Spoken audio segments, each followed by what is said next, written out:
Good evening. And good evening and welcome to Out of the Bag. This is Sean McGuire live on People's Internet Radio. That's www.peoplesinternetradio.com, where we are seeking solutions. And tonight I am really looking forward to this show ahead of us, and I hope you stay with us for the full 3 hours. I have an amazing show. I think it's what I think I am actually on the radio for. I'm going to have...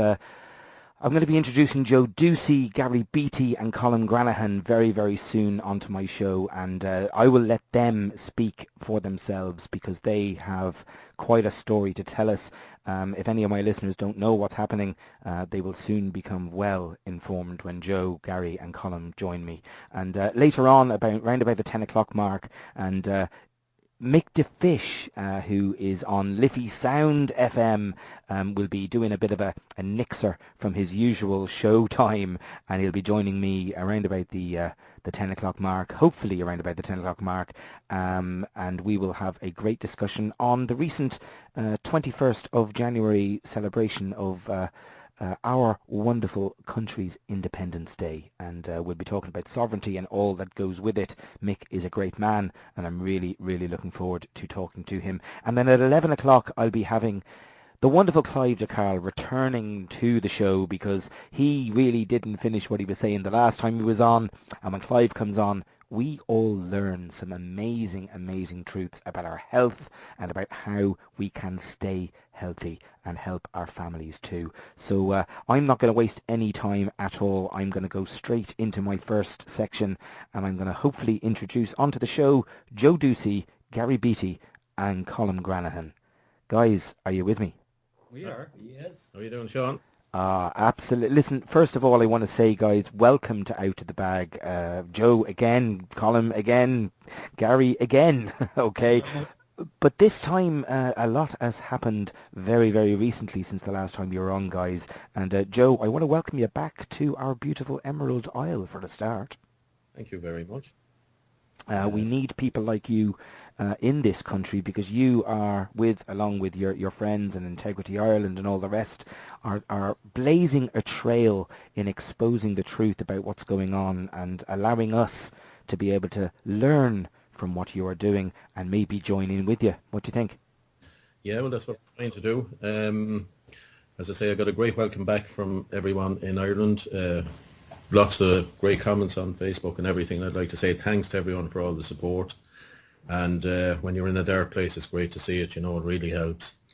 I came back. This is my third week back. I spent 7 months, I think, nearly 7 months in England. I tried to get answers and solutions when I was in England. As you're aware, I was attacked by two Gardai on the 8th of June last year. Mm-hmm. And I had to flee the country in fear of my life. I got away. And as soon as I got out of the country, I made a video to explain what happened, because immediately the Gardaí put out that it was a hit and run, that I had hit two members of the Gardaí, which is false. I denied it straight away. Mm-hmm. And I wrote to the Minister of Justice, and I wrote to the Garda Commissioner, and I asked them for all the details of the people involved. I told my story as to what happened. And I think something like 16 emails were not responded to. No details of anything were given to me. I immediately wanted to lodge criminal complaints and indeed lodge civil cases against these people, but no details were forwarded to me. Mm-hmm. I tried everything I could do when I was in the UK to sort out the problem. I gave Colin power of attorney to go into the barracks to see was there any charges, was the summonses, what was going on. They refused to answer anything. They wouldn't cooperate in any form. I rang them, the guards in Ballina, to see what was going on. They wouldn't tell me anything either. All they kept saying was, "Oh, we need to talk to you." Mm-hmm. Even though I said, "I'm talking to you now. Is there summonses there? Is there charges? What are you at?" You know, I get attacked and I hear you're saying there's a hit and run. Basically ignored the full all along. Stephen Manning wrote on my behalf as well. Everything was tried. Couldn't get any joy. I think they wanted to keep me out of the country. So in the end, I said, I'm going to have to face my fears here. And I said, I'm going to go straight into the lion's den. So I came back, Sean. Absolutely. And why wouldn't you? This is your home. Yeah, yeah. I was actually ran out of my own country last June. I was awful upset over it. When I was in, I had to get counselling and had to go on fairly strong medication because of what happened in England. I got myself right. It was an awful shock what had happened. And, to realise that there's a gang of 13,000 individuals after you, that they are dangerous and that they can do what they want, that they don't adhere to the law. No, these are guys that are supposed to be under their oath and working for the people, and we're paying their wages, really, aren't we? Well, that's it. We're actually, people don't realise that they are under oath to uphold your rights, which they don't. And they're funded by the taxpayer, and I keep saying this, that the courts, the Gardai, with all these fines, you're all the time funding these people, and the tax you're paying and paying in the wages, you're actually funding them to do this wrong. And it's a crazy situation if you actually sit down and think about it. But it's just disgraceful what we have witnessed since I came in the last few days since I'm back. As you know, we did a protest march to the Gardai HQ in the Phoenix Park last Monday. Yes. With the purpose that I was going to confront Noreen O'Sullivan or ask her to come out to demand the answers that I couldn't receive. And to get information as to whether there was any summonses or whether there was charges or reason for arrest or anything like that, or what was going on, And how did that go? I mean, was there plenty of support for you? You met outside the criminal courts, didn't you, in Dublin? Yeah. There was, I'd say, about 30 people or so turned up. It was Monday, a lot of people working. Well, I won't say a lot of people working with the climate that's there at the minute. But probably there was a lot of marching. The 1916 marches had been on over the weekend, so probably not a great day to do it, but it was something that had to be done, Yes. So we marched up to the Gardai HQ in the Phoenix Park. We were astounded by the amount of guards that actually turned up for us. They were well prepared. If there was, I wouldn't like to call a figure on how many squad cars were around there and how many Gardai were present, but they had a welcome committee for us at the gates of the Gardai HQ. Probably 6 or 7 Gardai standing there. There was an inspector and a detective as well. We approached the inspector. Stephen Manning had a few requests which he said to him, and the guards' attitude was no comment. They didn't say a word. Right. They wouldn't accept. We were trying to effect a citizen's arrest on Noreen O'Sullivan. They didn't want to take any papers off us. We had it signed by a dozen or so people that she was complicit in criminal activity in her job, and that we were effecting a citizen's arrest on her. That was one part of the protest. They wouldn't entertain us on that. So we're expected to recognise their corrupt system, but they wouldn't recognise us as human beings, basically. That's exactly it. I mean, you've seen the scenario in the last few months there with Colum trying to initiate proceedings against a registrar and certain Gardai, and Stephen as well, trying to get common informer summonses lodged in the courts to bring criminal charges against them. They won't do it. They won't be allowed to do it. They'll throw you out of court if you want to press charges. This was a system whereby you bypass the DPP, that you don't deal with the guards at all, that you just bring your own criminal charge against someone, and it goes. You hand it to the custody of the guards in the courts. But it's in law, but they won't recognise this and they won't facilitate it. So this was basically the same at Gardai HQ. It was then my turn to face down the inspector on the gates. I told him who I was, gave him my address. I said to him... we just broke up there on the internet. I'm going to have to ring you back, I think, because we've just had a bit of trouble there. I'm going to put a quick tune on, and I'm going to call the guys back, because we lost you there, Joe. Are you back? Can you hear me? Yeah. Right, you're back there. We had a bit of Skype trouble. There was a bit of dropping of the internet there. Would you be able to go... It's the guards again, is it? Well, possibly. I mean, if it happens again, I'll just whack a quick tune on and drop the call and call you back. But you're back, so let's keep going. Where did I finish up? Where was I there when you lost me? Well, you presented yourself to Noreen O'Sullivan, or rather the inspector that Yeah, was there, and you basically gave your address, and yeah. pretty much after that, if you could repeat, that'd be great. That was it. So the inspector says, well, I'll check. He says, I'm not aware of anything. So I said, that's fine. So I said, could you check on the pulse system? So he said he would. So he went in and he never came back. We stood there for about 15, 20 minutes. It was a cold day. People were getting fed up. So we asked the guards, is he coming back? What's going on? They wouldn't speak to us. So what we said then was, Colin left a phone number, his phone number there. We said, we're going down to the Ashling Hotel for a cup of tea, which is just around the corner. We said we'll be there for a while. We're going to have a meeting. If you want us back, just ring us and we'll go back. Okay, so basically there were no warrants. Let's get this clear. There were no warrants for your arrest. There was no wanting to talk to you. There was none of that at the actual police HQ, the Gardai HQ. No, nothing. Right. They didn't know who I was. They didn't know what this was about or anything. Okay. So we said, Colin left the number there, told them we're going to the Ashling Hotel for a cup of tea and whatever and a meeting, and told them, if you want to talk to me or anything, just ring Colin and we'll go wherever you want, any Garda station that's nearby or whatever, So that was it. We hit off, we went down, we had a cup of tea. I think, Colin, we stayed for an hour or so, did we? Oh, it was an hour and a half. An hour and a half we stayed there, and we decided to hit west then. We got no phone call, so I kind of thought, have the backed off, this is... have the scene sense, stop coming up with false allegations. And we hit off into the west.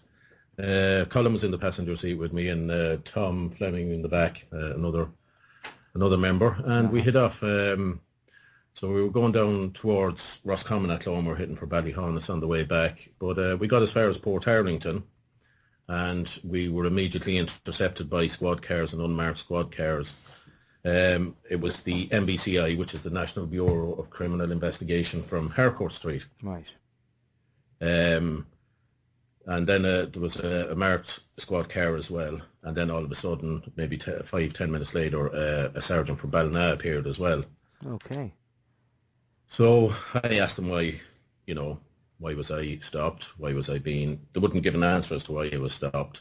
So they stopped you for no reason? You weren't speeding? You didn't go through... No, nothing at all. No reason was actually given, no. Okay. They wouldn't. So I was told to get out of the car. This sergeant from Ballina, Jerry Lee, then says, you're under arrest. So I said, for what? And they just quote section. They won't tell you, Yes.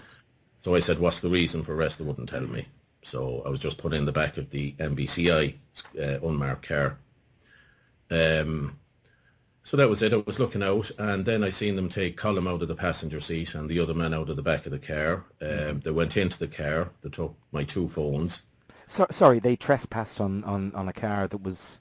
Yeah, they went in without showing any warrant or anything, and they searched Colin and the other man, went through his pockets and everything. Actually, I had given 1 phone to Colin. They took that off him, and I had another phone in the car that took that. It was redundant anyway. It was an English phone. It wouldn't have worked anyway, but they took it anyway. I seen the NBCI guys going into the back of the car. They had a good route round, without warrant. It wasn't even my car. It was someone else's car. It was Anne's car that I'd borrowed, Yeah. So they just went in and okay, I need to clarify this because people would be asking questions, Joe. Yeah. So the car was insured and taxed and legal on the road and all that type of stuff. The car fully taxed, fully MOT'd, fully insured, open driven. I'm a full driver on it. Grand. Absolutely no reason to pull the car. Okay. Yeah, and that was it. And I was taken off then to Portlaoise Garda Station. That was, I think it was there, got into it after 3 o'clock in the day or whatever it was. Wasn't really told much as to what was going on. I was put in a cell. I think it was in over 2 hours. I'd asked for a solicitor. 2 hours later, when I was in the cell, they came to me and said, we can't get you a solicitor. We'll try again in the morning. But they had told me I was going to court in the morning. So it was getting very confusing as to what was going on. So I think about 5:30 I was taken out of the cell. I was brought up to this Jerry Lee, the sergeant from Ballina, and he said, I'm charging you, I think it was 5 traffic offences. That was it. He did that, handed them to me, and he said, I'm off. He disappeared, and I was put back in the cell. That's really unusual. I mean, the guy from Ballina was there in Portlaoise to issue with warrants. Yeah. Well, it's very strange, but I mean, it's just how do I explain this? We heard the reports on the radio that day, and I think it was posted up on Midwest. They said after a well-organised, pre-planned guard operation that I was arrested. Like, I mean, I was just at the... I was just in there, you know, and... That either tells us that the right hand doesn't know what the left hand is doing, or it tells us that there's a lot of corruption going on. Well, corruption is the word I'd prefer to use. Okay. But that was it. So it was a crazy situation, but the treatment in custody in Portlaoise was absolutely disgraceful. What type of treatment did you get? I mean, when you first went in there, you were. First of all, it's a cell that you wouldn't put a dog in, and I mean that it's disgraceful. Okay. It looked like it had just been power washed, and I don't know if anyone is familiar with the inside of a cell. Well, I am. Yeah, me too. There's a hole in the floor that is supposed to be a toilet. Yes. But it looks like, from when I walked in, that it had been jet washed, the whole cell down. They have a rubber mattress there. And everything that was in that toilet looked like it had been splashed on the walls. Oh, really? Yeah, and there was blood on the walls as well. The rubber mat, or whatever it is supposed to be a mattress, was absolutely disgraceful. It was destroyed and whatever was sprayed on it. There was 2 blankets thrown on that, and you could see the excrement marks on them. And the smell in the cell of that was absolutely dreadful. Now, when I was put into the cell initially, a guard in uniform, he must have been the member in charge, I think his name was Dermody, and another, he was in civvy, so I presume a detective. They strip searched me in the cell. Did they now?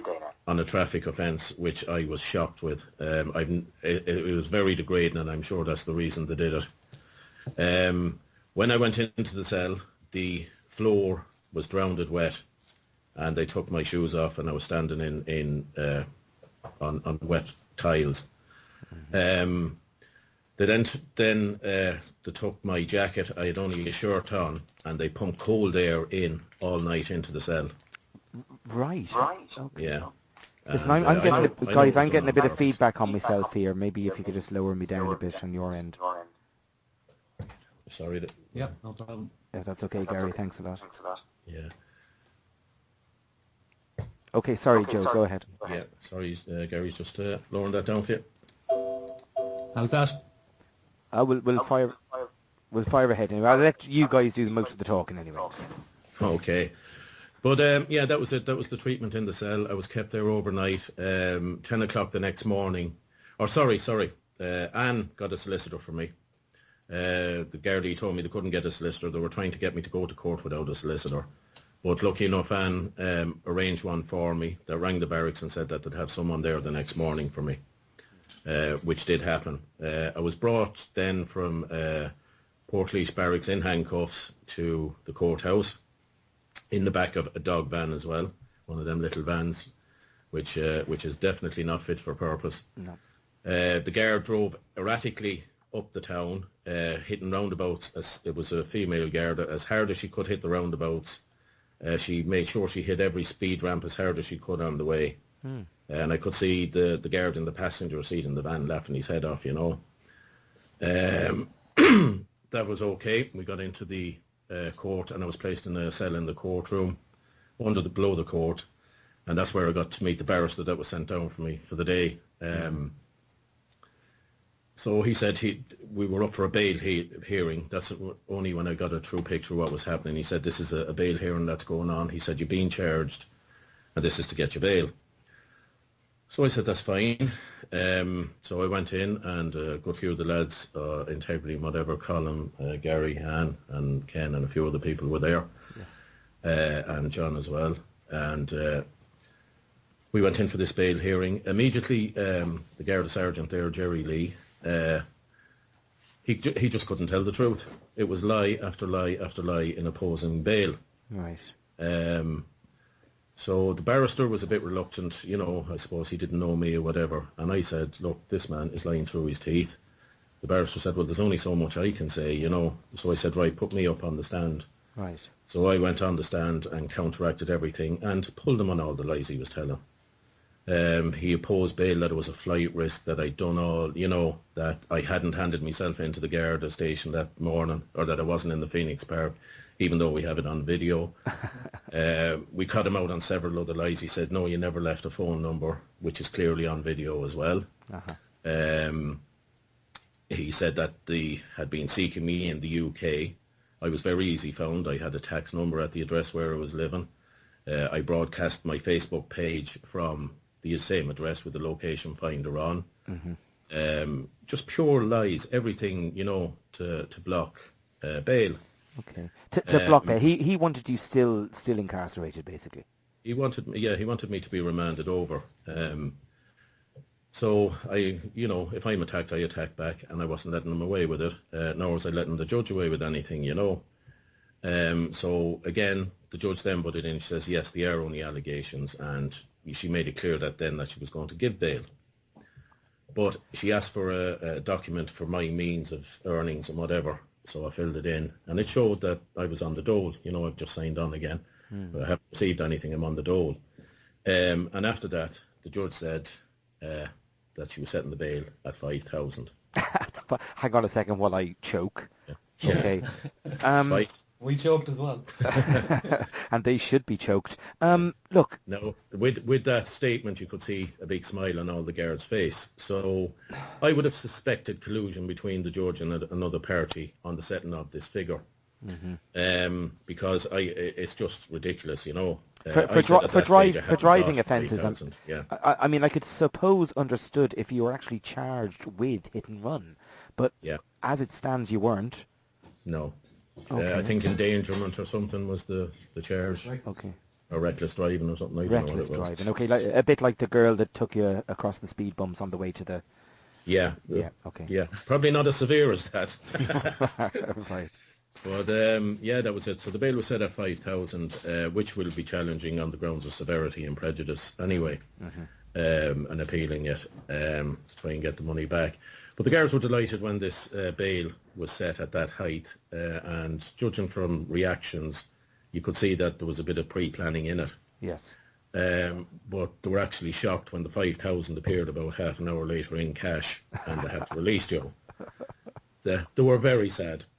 I'm sure they were. Actually, I saw the photograph of yourself and Colin coming out of the which I've used on my blog and I will be on my podcast. And Jay, you look quite smarmy there, and actually, I'm out. I tell you what would have been more interesting is a picture of the Gardai inside. Yeah, indeed.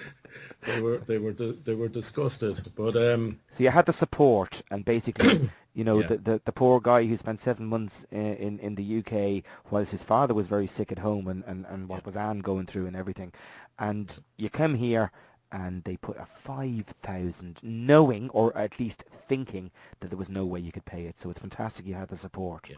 Yeah. Well, that's the beauty of the group that's here together, and the all the integrity guys. We're all very close. We stick together. Yeah. We're determined to beat the corrupt system. They can try their best, but we're going to challenge everything. We now know the routes through the High Courts and the Supreme Courts with motions and discovery and everything. We're not going to make it easy for them anymore. We'll fight them at their own game.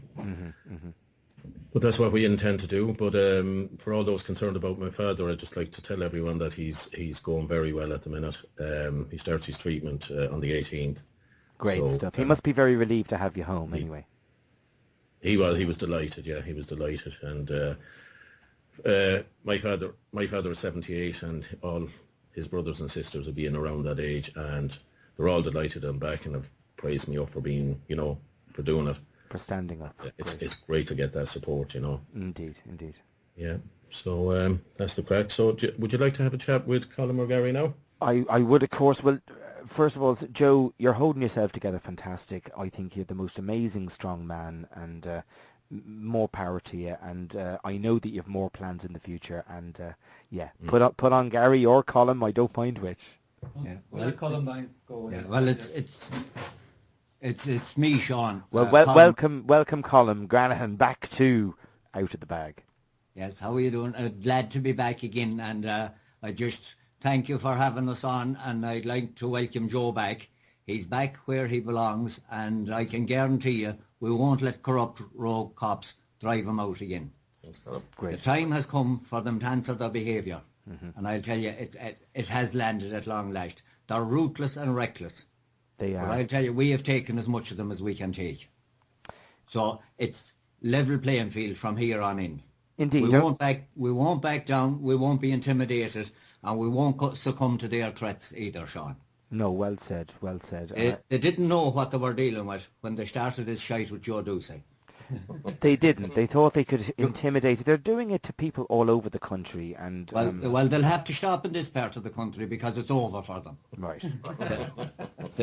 Joe Ducey and the Ducey family has decency. Yes. And I'll tell you, decency has connections. Great. And connections, true connections, honest connections. You see, they don't know what the right hand doesn't know what the left hand is doing, because they're crooks, they're thieves, and they're afraid to turn their backs on each other because they get stabbed in the back. We, in integrity, we know honest, trustworthy, and we're prepared to put our blood on the line for each other. Well, I hope it never ever comes to that. We've been through all that in the 70s and the 60s and back further. Yeah. And, you know, we don't want to be doing that, do we? They are the corrupt ones and they are the criminals. We don't, but it has come to the stage where if we listen to their double talking, they say one thing and it could mean 5 different answers. They can't give you a straight yes or no answer about anything. And, they're a disgrace to think that they are there representing us. Like I do watch, maybe I do watch too much television, but I do watch the programs out abroad and with the cops, and they're all fitness. It's part of their job and they're able to do their job. But here we have them, and if they have to throw us out of a court, they're bent over rails, puffing and puffing, and you don't know what end of them is up. Like, Colin, I tell you, the day has come, and they have no problem coming to our doors with summonses in the evening when the children come from school or anything like that. Yes. But like, I'm not threatening any of them. I'm just making a statement of fact, and I will carry it out. You can ask me again when I'm on again, did I carry it out? Right. I will be knocking on their doors. I will be peacefully protesting up and down outside their houses, telling the village that they're in that they are corrupt, and let them bring me to court for it, because I have the evidence to prove it. We have tried lodging in the High Court, in the Low Court, in the District Court, and we're blocked every time because they don't want the truth to come out. And we'll all stand together on that. That's it. And, you know, integrity is what it says it is. Yes. And you know what, Colin, I find it disgusting. I mean, in the old days, at least you knew they wore British uniforms. Now they have Garda Síochána uniforms, and really they're as bad as, and I'm sorry to say it, guys, and, you know, I don't want to be, you know, a rebel, really. You know, we don't want to be rebels because we want to be living in a beautiful land that we live in. But, you know, they're black and tans, they're working for the British Crown, and they are British Crown uniforms now, and they're even corporatised, the whole bloody lot. And we know what they are. We know that they're collecting taxes for the Crown, and they're nothing to do with Irish people anymore. No, there's no pride in themselves. I'd just like to say about that, not Jerry Lee Lewis, Jerry Lee, the detective sergeant in Balna. When I was talking to him on the phone and trying to negotiate the surrender of Joe, you know, he was a lovely fella. The Lord God save us, what I seen above in Portarlington when they arrested Joe. An animal. Right. That's just, I'll tell you, and now it takes a fair bit to frighten me, but I'll tell you, I was frightened at the attitude and the swinging around. And Cleary from the SDU, the Special Detective Unit in Dublin, I don't know what was wrong with him. He was shaken when Jerry Lee started on about the baton. You see, I have access. Yeah, please explain that all together, would you? Maybe from the beginning, the baton story. Oh yeah, well the baton, Joe was up on a case in Ballina where he was trying to get his stuff back. That's the day of the... Yeah, the day of the hit and run, and the alleged, whatever you want to call it, the nonsense that happened that day. And the day before, Joe, I called out to Joe's house just to make sure everything was in order for the next day, and he was on the lawnmower driving around cleaning up the gardens before the court. So the next morning I landed out to pick Joe up for court, and we were just outside the house, and the next thing looked across, and I says, "What's that?" And PJs, he says, "That's a bit of a pipe." And he went over looking at it. I thought it was something that fell off the back of the lawnmower or something. That's what it looked like in the grass. Right. Picked it up and I guard the baton. He says, "The bastards was around the house again." Right. And looked at it, and I didn't believe what I was seeing. And I tell you, if you seen the fear that came into his face, he says, "What were they doing around the house?" You know straight away panic. People around your own privacy. Indeed. And I says to him, "Look, let's just get today over and we'll deal with this after." And we all know what happened after with the attack within the court. He named the corrupt detectives in the court and said that day that he was going to put their names up on the internet that night. And he was told going out the door of the court, "Juicy, you're fucking done." Right. Threatened. That was the statement. And, you know, from then on, you'd know what happened. They attacked the car and he had to go. Yeah. But the only thing I was sorry for that day is I had known, but I had thought a few of us went back for a cup of tea after the court case. And I had thought everything would be all right. But like, even if I was there with him, but the thing about it is I'd probably be in the same boat as him now. But it turned out how it turned out. And, you know, from then on, it has been hell. No, it's absolutely outrageous stuff. And Colin, it's fantastic what Integrity Ireland are doing. Okay, Stephen Manning, Joe, yourself, Gary, all the guys down there. I mean, it really is important that you keep this up.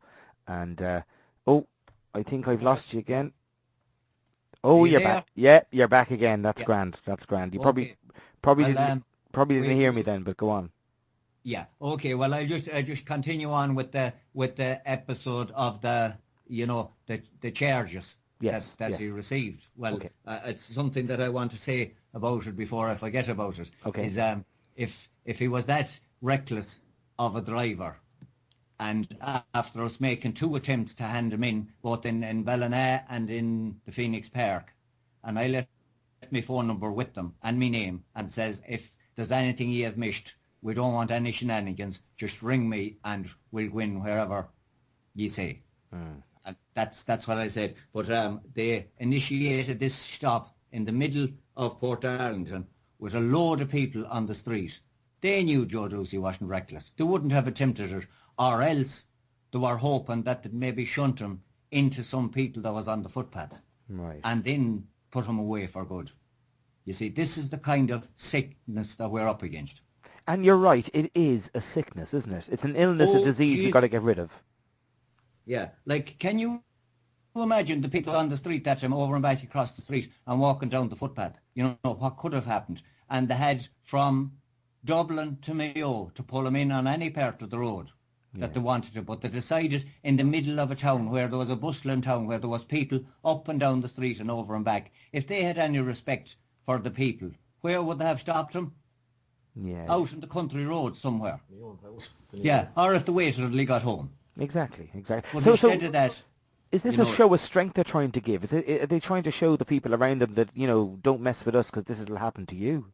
Well, if they're trying to show us, they're practicing on the wrong people. I'll tell you that. Absolutely. They've got the wrong idea, haven't they? Yeah, that's it. I'll tell you, by the time that they have explained their SDU box around Ducey's house the night before a court case with batons, no search warrant, no nothing, who do they think they are? I'll tell you, some night they might come and they might get a shock. Well, you know, we don't want to be lowering ourselves to their level, Colin, but... Oh no, but like, we will do what it takes to protect our families and ourselves. And like I said to you before, if the visiting of the houses doesn't work,